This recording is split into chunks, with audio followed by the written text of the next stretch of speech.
National Signing Day. Really your first one back at UCF this time. Just kind of reflect on today and all the signings. Today went off without a hitch. I really like the group that we got. It was a no drama day. Everything was in and done early. This whole process has changed a lot since last time I was here.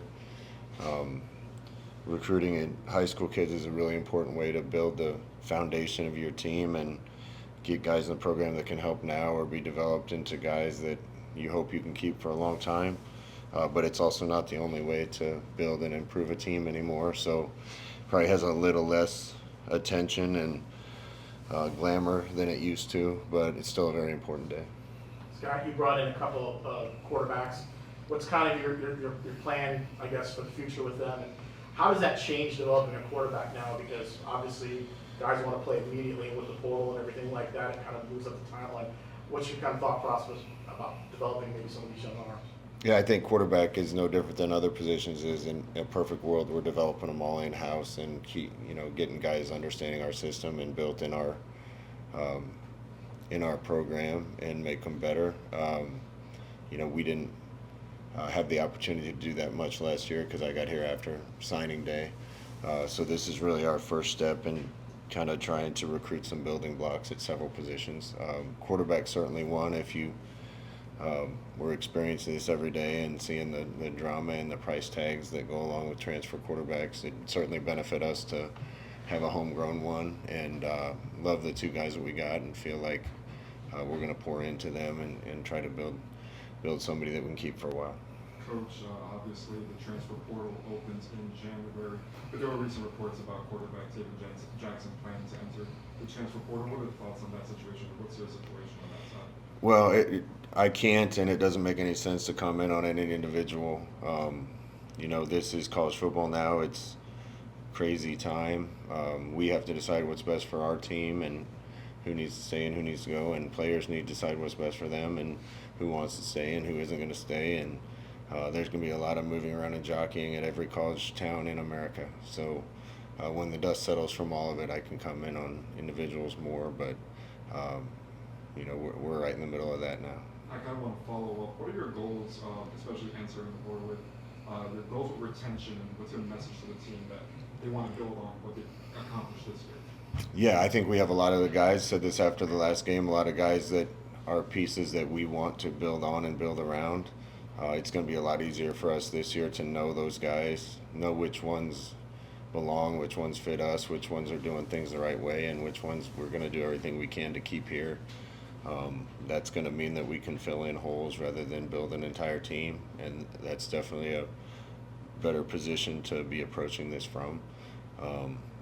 So we have a lot of goals and just trying to build the best team we can. Of your 13 signees, 5 from Florida, none from Greater Orlando, what was your strategy in recruiting the state of Florida and Central Florida in particular? Well, you can have a strategy. It really comes down to each individual player. If we're going to invest some of our resources from a money standpoint in high school kids, then we expect those kids to come in and play. And there's a few of those that I think have a chance to come in and help the team right away.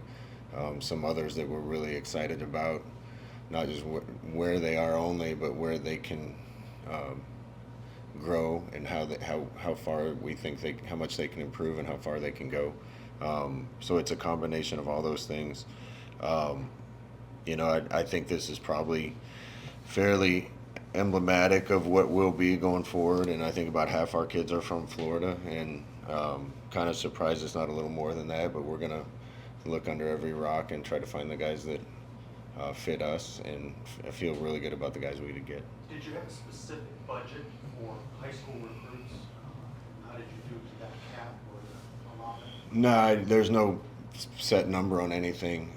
We have a number for the team, and the bigger that number gets, maybe the more you spend on freshmen. But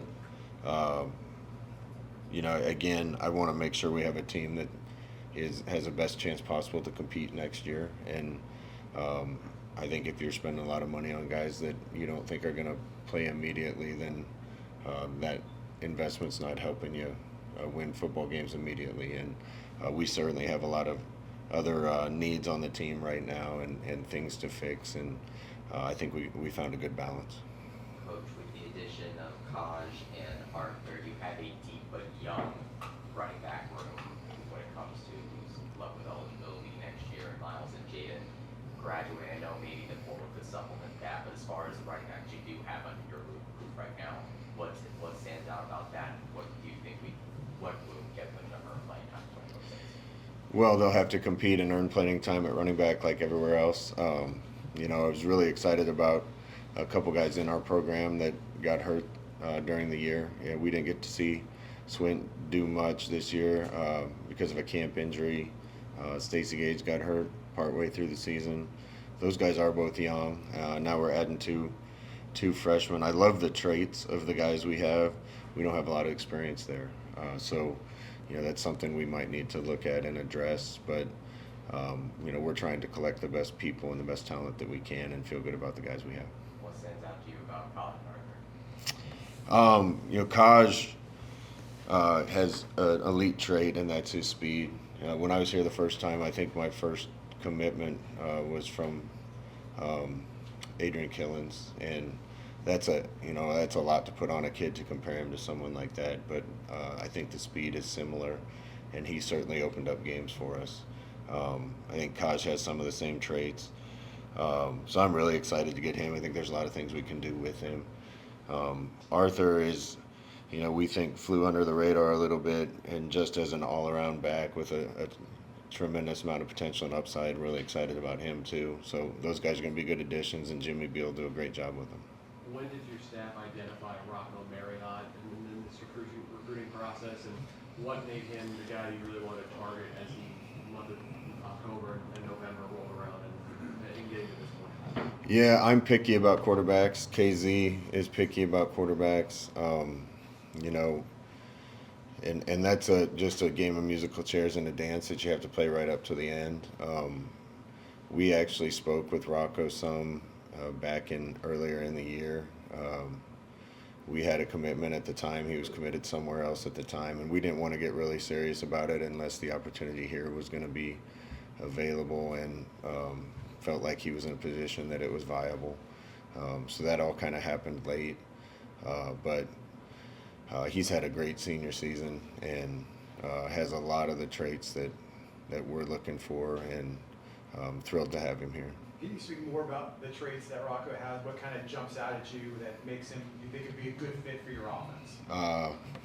He's big, he's fast, he can really throw it. He's a competitor. He's played multiple sports. I think he's hungry. I think he has a lot of potential. And Dante Carr, the other quarterback you signed, who's been a winner up in Pennsylvania, just kind of talk about signing him and what you liked about him. Yeah, Dante caught my eye early on this spring too, and Dante, reminds me a little of myself when I was that age. To be honest with you, he's just a great all-around athlete. He's a great kid. We have some work to do with him on his stroke, and I think he knows that. But he's a fantastic athlete and fantastic kid. Was getting recruited by a lot of places to play quarterback and some places to play something else. I think when you're an athletic quarterback, every time a throw doesn't look perfect, they come to you and ask you, why aren't you playing some other position? If you're not a good enough athlete to play a different position, then they never say that to you if you make a bad throw. But Dante's a guy that I'm really excited to work with, work on his mechanics a little bit, and I think if we get that ironed out, he's got the athletic ability and just the approach to the game that can make him really good. Sean, Scott, I was going to say that you lost Sean Clark obviously this year. What is your approach to the offensive line coaching job? Is it something you plan to fill soon? Do you have any ideas how you're going to fill that? And also, when you look at the rest of the staff, do you expect any changes going on the staff? Talk about Sean first. That was tough on me. It was tough on us. When you're in the position that we're in and something like that happens, you almost have to just ignore it and do your job. And to be honest, I don't think a lot of us had time to process it. I just spoke to Janelle 2 nights ago.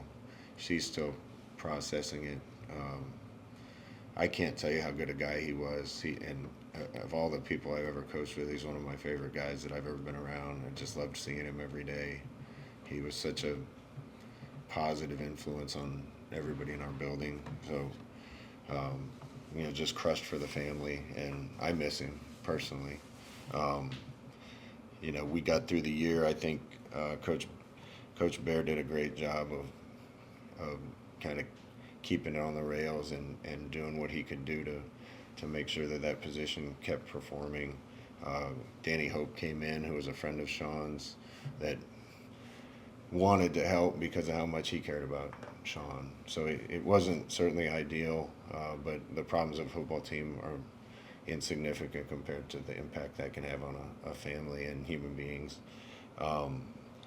We've been keeping our eye open at that position for a while now, and I've spent a lot of this week trying to narrow down a list and get closer, and I'd like to get something done there sooner rather than later. Do you expect any other changes on the coaching staff now soon? I don't. You never know. You can be surprised by some things, but for a first-year program that brought 70 new in, I thought there was a lot of good things that happened, and I think everybody's committed to doing the little things better to try to get us to the next step. Coach, obviously Cam Fancher was one of the starting quarterbacks.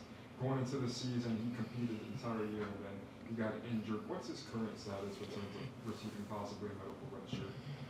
Yeah, we're trying to help Cam get another year back, and I actually met with Cam today and talking to him about our future and his future, and I think we're both going to take a little time and see what the picture looks like. I would love to have Cam back in the program. Just the toughness that he plays with and the commitment to football and who he is as a person make him somebody that you want to have around. But I think there's a lot of things that need to clear up so he feels good about the situation here and we can move forward. You talked about how recruiting has changed since you were last here, having a general manager, a director of player personnel. What was the process like in your involvement in that? How did you approach recruiting as a team? That's a big question. When you come in December and really don't get your feet on the ground until January, you're actually behind for recruiting kids that signed today. Because that's a process that takes more than a year. We're in a great place to recruit, so it was easier for us to find kids and go out and make sure we were getting the right kind of kids that fit us. We'll be in a better position for that even next year than we were this year. But I think the staff did a great job of identifying guys that fit us and had some of the traits that we were looking for. And I think it'll get easier as we go forward, but I think we did a great job this year. What was the sales pitch for UCF, maybe how that's changed from when you first year? I think UCF sells itself, particularly being a bigger league now. Guys know that Florida kids in particular can stay close to home and play big-time football near their family. This university kind of speaks for itself, and the city of Orlando speaks for itself. And I know a lot of kids that we came across would really like to be here, and we were able to narrow it down to the ones that we really wanted and try to build a foundation with these guys. Coach, what stood out to you about Al-Hassan there? His story came out of Ghana, only picked up football very recently. What really stood out to you to recruit him? What did he bring? Yeah, we got several coaches from up in the Northeast, and they take pride in that, and they like to keep tabs on everything going on up there. Al kind of came on our radar earlier in the year, and we got really excited about him. It was a battle to get him here, but when he came down, he really loved the place and loved the coaches. He got hurt this year, and we stuck with him. I think that meant a lot to him, but we believe in him, and he's going to have some rehabbing to do when he gets here, but I'm excited about him, his upside, and what he can bring to UCF. Scott, I know you talk bigger picture about personnel within a program coaching-wise, but NIL stage, from your first recruiting class, your first time here to now, how much has just the landscape of college football changed? It's broken. College football's broken. I don't know if you'll get that honest answer from everyone, but everyone would agree if they were honest. You just got to try to play the game as best you can. And, Cherry and people here have done an unbelievable job getting us on a level playing field with everybody else from a rev share standpoint. That gives us a great chance. We need to keep pushing forward and trying to do even more. But it's night and day different from just recruiting high school kids. It's just a different game now, and I think we'll be better suited to approach it this year for a lot of reasons. One, we actually know our team. You know, I laugh about it now, but I did my press conference last year and had a couple players and their agents waiting outside my office 5 minutes after I did my press conference to start telling me how much money I needed to pay them, and I didn't even know who the kids were. We're going to know our team now. We're going to know our strengths and weaknesses. I think we're at a better financial position to approach this, and we're going to be able to hopefully just build around some people rather than try to build the whole thing from scratch. So you get out of the stress and heavy work of season and go straight into this, and this is a lot of work too. You know, Trent Mossbrocker and Love and Beer and all the guys in recruiting, Dan Pirtle, this is their season, and they've been doing a lot of work to prepare themselves for this, and now we got to do the best job we can to try to fill out a team. Scott, to piggyback off this, from your point of view, how does that impact the kids, you know, the high school kids coming here? I mean, because maybe fans think about the financial windfall that they would benefit from, but in terms of development, as people, as athletes, do you see it harming the kids at all? Do you see a difference there?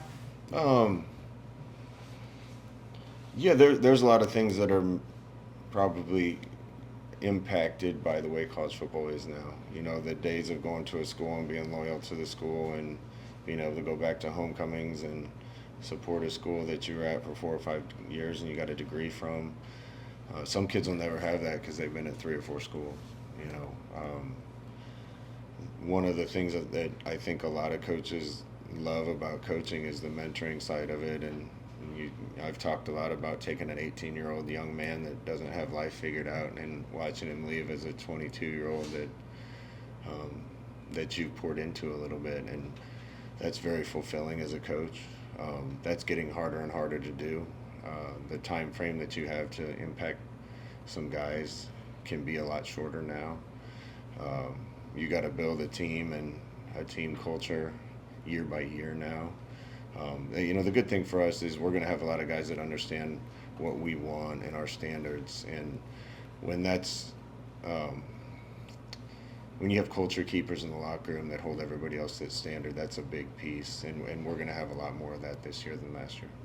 You kind of alluded to it, you know, schools before the House settlement, they loaded up on NIL to kind of pay for these classes, and now you've got schools openly saying they're going to, you know, contribute over rev share. You know, LSU said it when they hired Lane, and Texas Tech, and BYU just said they're going to supplement whatever it is. So does UCF at a competitive disadvantage if all you have is primarily rev share?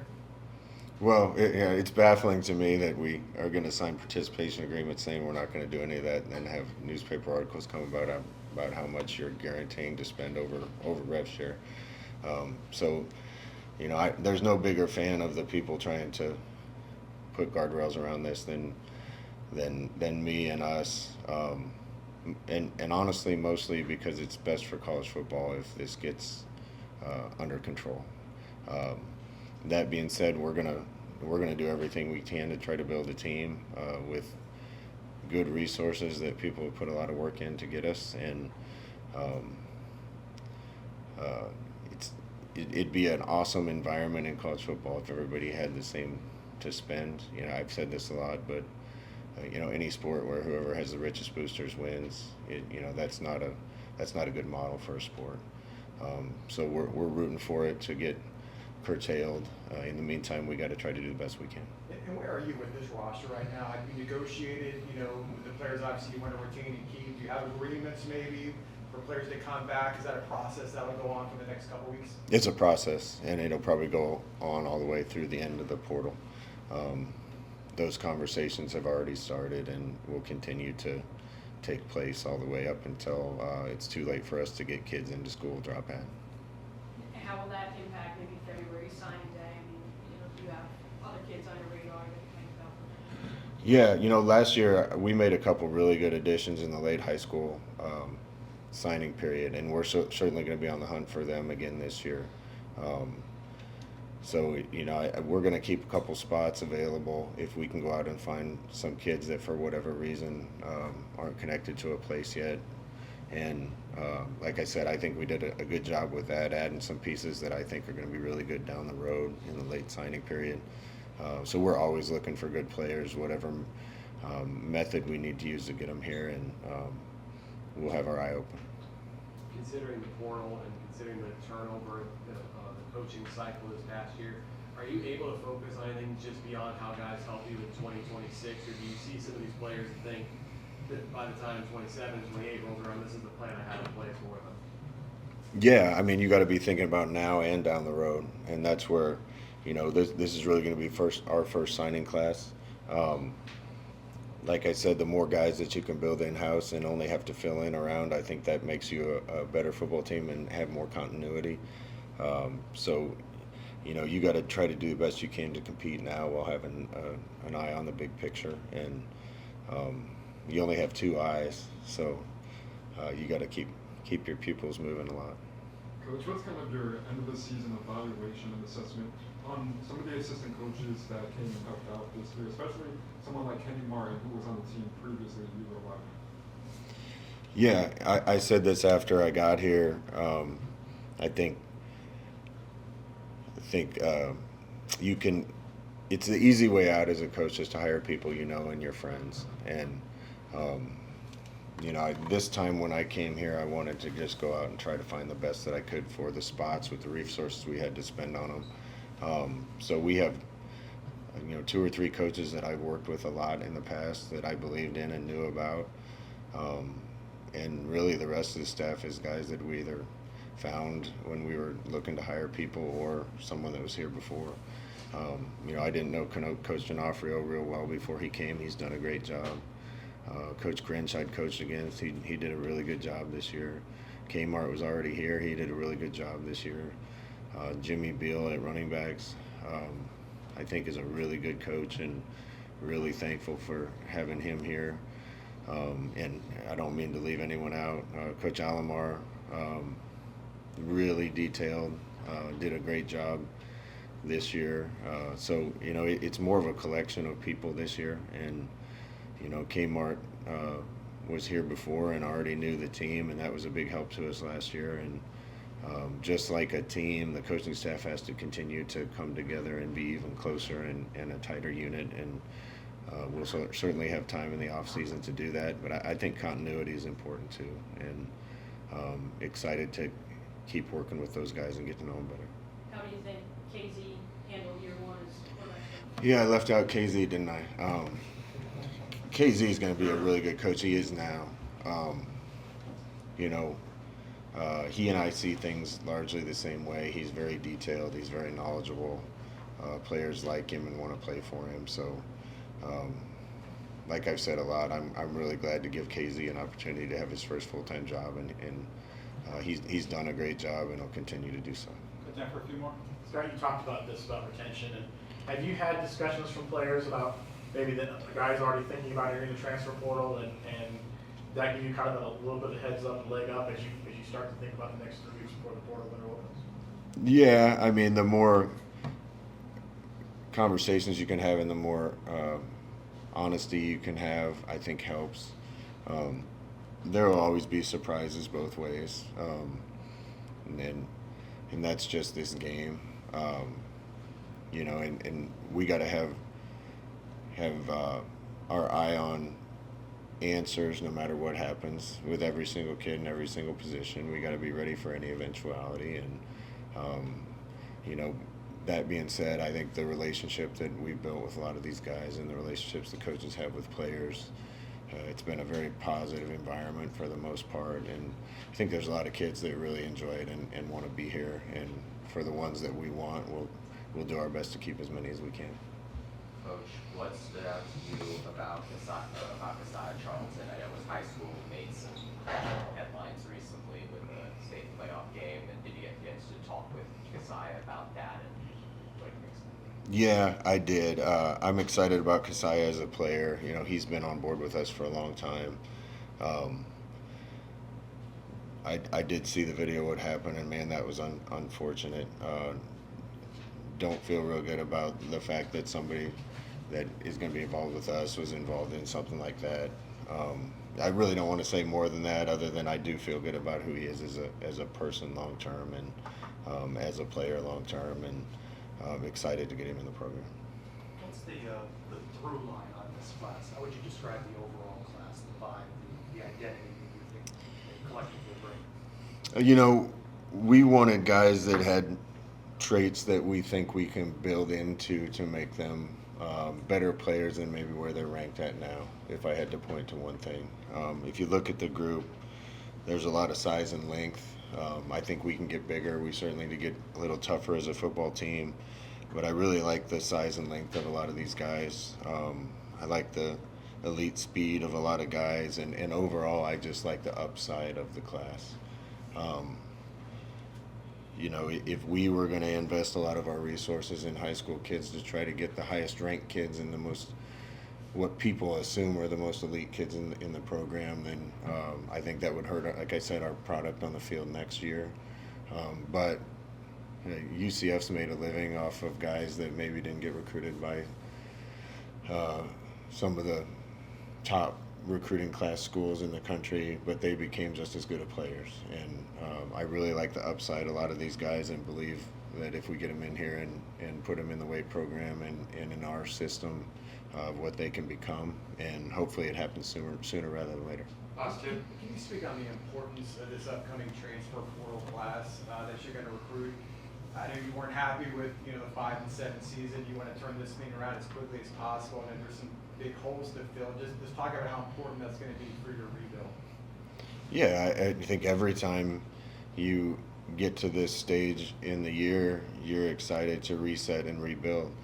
We got to do a great job of evaluation. We got to do a great job of selling UCF.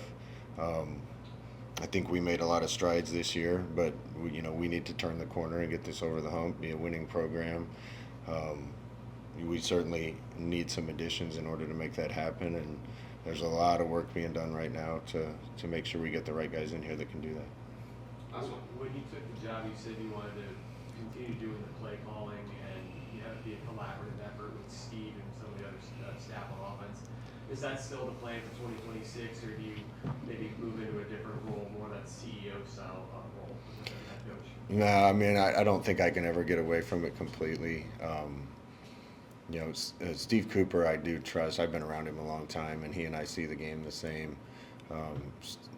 Steve's influence had a lot more to do in the BYU game than maybe in some other games. But it's going to continue to be a collaboration. I trust him a lot. That being said, that's been my baby for a long time, and I certainly want to be the probably primary driver of that. Can I ask about Coach Kleiman at Kansas State? Reports came out today that he's going to retire, and Colin Klein is going to take over that program. That you're close with Coach Kleiman. Just kind of, what are your thoughts on that? I don't want to speak on anyone else. I do know college football's changed, and it's probably double the work that it was 8 years ago, and it was a lot 8 years ago. So I don't want to say much other than wish him the best, and he certainly had a really good run at North Dakota State and Kansas State, and at some point everybody's got to make a decision on what's best for them and their families, and wish Coach Kleiman a lot of happiness and good luck. All right, thanks, Coach.